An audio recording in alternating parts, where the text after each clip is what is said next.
Oi, tudo bem, gente? Hoje eu queria conversar com vocês a respeito do Morro dos Ventos Vivantes. Ahn, eu reli esse livro agora há pouco tempo, nessa edição aqui, que é aquela edição que fizeram em homenagem ao Crepúsculo, né? Que é O Amor Nunca Morre. Para quem não sabe, essa edição aqui ela foi meio que traduzida para um público infanto-juvenil. Ela tem algumas diferenças da. Tu tem o texto da história original aqui, mas tem duas partes que elas não aparecem nessa edição. A primeira parte é da hora que o Radcliffe ele vai desenterrar, né, determinada pessoa e ele vai ficar olhando pro corpo dela, e ele vai fazer isso algumas vezes ao longo da história. E aqui a gente tem leves impressões que isso aqui aconteceu. Tu não tem a cena completamente descrita. Outra cena que também é um pouco tirada daqui é uma hora que eles estão falando sobre esse sentimento deles, esse sentimento obsessivo, que ela fala algumas frases de tipo. ah, eu não sou nada, eu não sei nada. E é uma coisa muito esquisita. É uma declaração de amor sem ser uma declaração de amor muito esquisita. Que fala muito sobre obsessão, né? E numa obsessão muito mais elevada do que a gente está acostumado a ver. Ah, eu gosto dessa edição, apesar de tudo. Eu acho que ela é uma tradução assim bem boa. Eu sempre, quando eu pegava para reler outras vezes, que eu já li esse livro algumas vezes, eu pegava a minha edição da Landmark, que tem a parte em inglês e a parte em português. E aí, sempre quando eu ficava meio em dúvida, por conta que, como essa história ela tem muitas nuances, assim, a tradução dela eu acho que até hoje é uma tradução meio difícil de se fazer para português, em determinadas partes.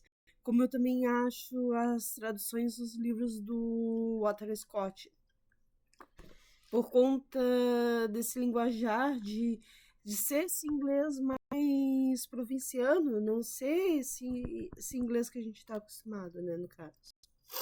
Se balançar um pouquinho que o Digi tá me lambendo.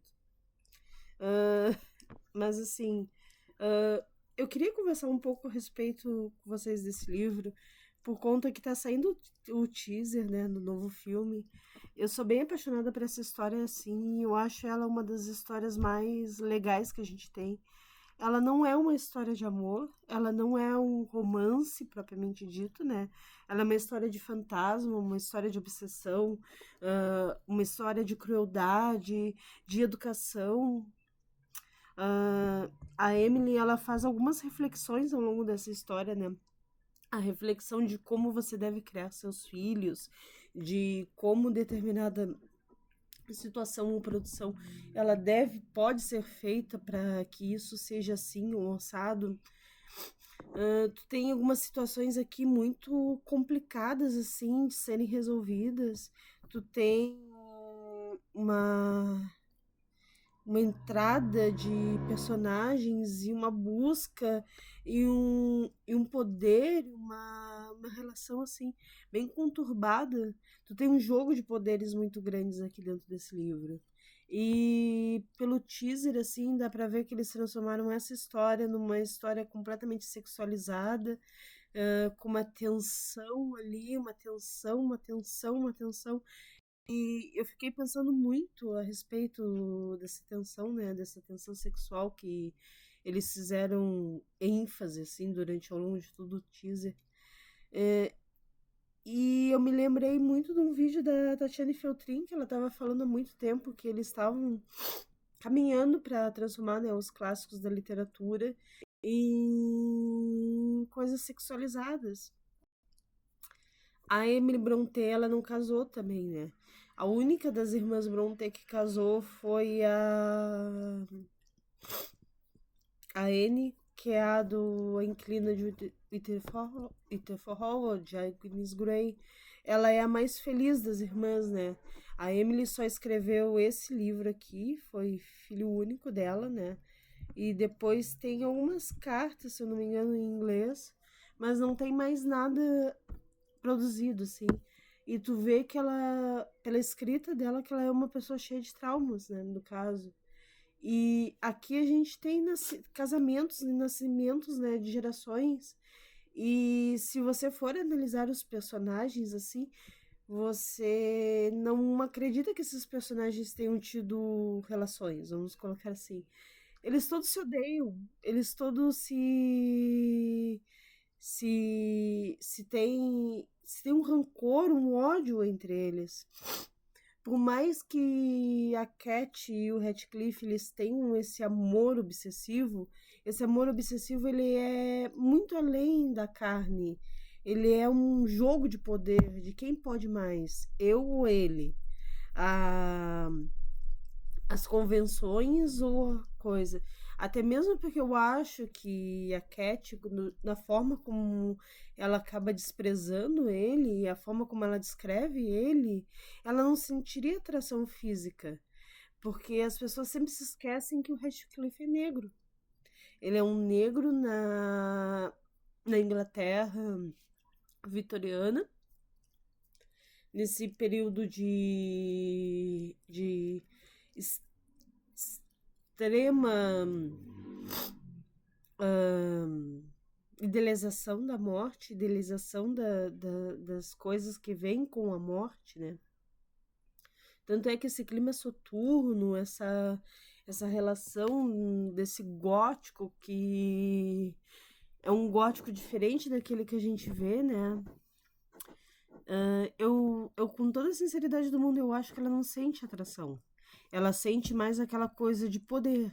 De será que eu consigo dominar esse ser, dominar essa pessoa tão diferente de mim? Será que eu consigo talvez sentir, mas sem sentir, crer, mas sem crer, buscar, mas sem buscar? É uma coisa que eu fiquei pensando assim por muito tempo. Em especial quando a gente tem, né, essa partilha entre os dois, essa essa grande quebra, né?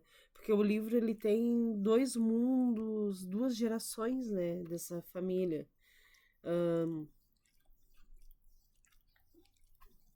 Eu acho que se tem uma família, a segunda geração ela é mais amorosa, apesar dos pesares, né? Mas bem vivida, bem criada, bem colocada. Outra coisa que eu fiquei pensando muito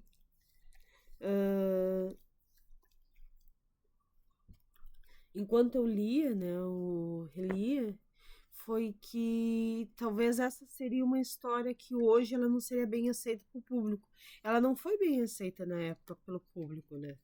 Mas eu acho que hoje as pessoas teriam muitos ressaltos, assim, se a gente não tivesse visto ela, no caso, se ela fosse escrita hoje para o público de hoje, principalmente por essa relação de poder, né, entre um e entre o outro.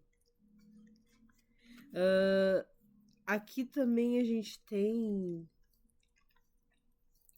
dois narradores, né, que é tanto o Sr. Lockwood, que é o inquilino, né, quanto a Nelly, que é a empregada que vê tudo, que viu tudo, que viu eles crescerem, que viu as duas gerações crescerem, né?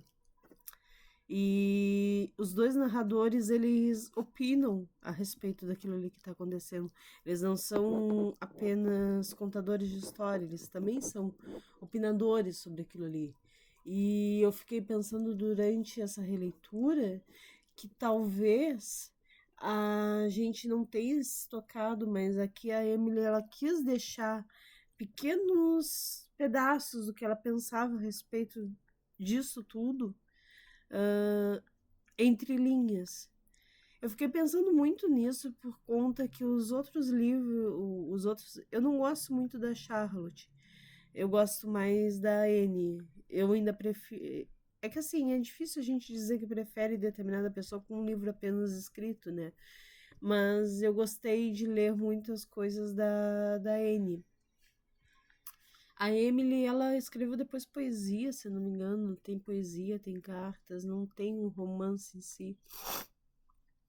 Ahn, mas voltando ao que eu quero dizer, eu fiquei pensando muito nos outros livros, como a Inquiline Beautiful Hall, quanto Agnes Grey, que a gente tem pequenos detalhes daquilo que ela pensava, daquilo que ela construía. E eu fiquei pensando também que todas as irmãs Brontë, elas beberam muito de Jane Austen, né? Não tem como negar que não foi bebido dessa fonte. E em Emma, em Persuasão, em até mesmo Maxfield Park, até na Abadia, né, os livros mais não tão famosos assim por conta do filme, não tão romancescos como Orgulho e Preconceito e Razão e Sensibilidade, a Jenny ela costumava dar seus pequenos tacos de opinião sobre aquilo ali, sobre aquilo outro. Tanto é que a Abadia é uma sátira, todos esses romances góticos, né? A toda essa coisa de será que existe, será que não existe? Já em Persuasão tu tem aquele preconceito, né, contra a mulher que resolveu esperar alguém, né, que ela estava velha para casar. Não que em Razão e Sensibilidade tu não tenha isso com o Sr. Brandon, que ele é um homem mais velho, coronel, né? Mas é tudo mais sutil, assim. Ela era muito sutil. Em Lady Susan também a gente vê essa sutileza, principalmente nesse romance através de cartas, diferente de um romance narrado, né? E aí eu fiquei pensando se esses pequenos pitacos que esses narradores dão ao longo da história, se não são pequenas opiniões dela a respeito disso aqui. Eu gostei bastante de fazer essa releitura, né? Vou ver se agora mais pra frente eu revejo os filmes, né? Que tem o de 93, tem o preto e branco, tem o de 2019, que é o primeiro com protagonista negro, que eu ainda não assisti, que foi pela Focus. E é isso, assim. Se vocês quiserem, eu trago uma opinião a respeito. Um beijo grande. Até o próximo vídeo. Se gostou do canal, se inscreva, compartilhe. Eu tô gostando muito de ver o crescimento daqui. Não sei se nesses próximos meses eu serei tão presente assim. Mas tentarei. É isso. Beijo e boa leitura. Tchau, tchau.